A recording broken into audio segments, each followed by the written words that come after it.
Entonces le dije: Santidad, ¿sabe usted los problemas que tenemos ahora en estos momentos? Y me referí especialmente a Cataluña. Santidad, por favor, rece por España.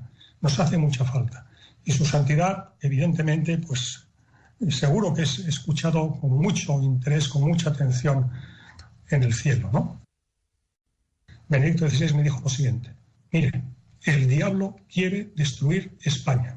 Dijo el diablo, no dijo el espíritu del mal, no, el diablo quiere destruir España. Me dijo: el diablo sabe los servicios prestados por España a la Iglesia de Cristo.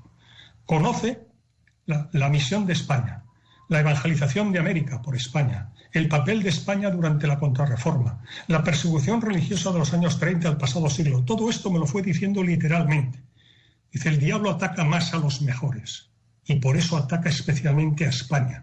Me dijo: no lo conseguirá, pero apliquen las 4 herramientas necesarias para derrotar al diablo en esta batalla.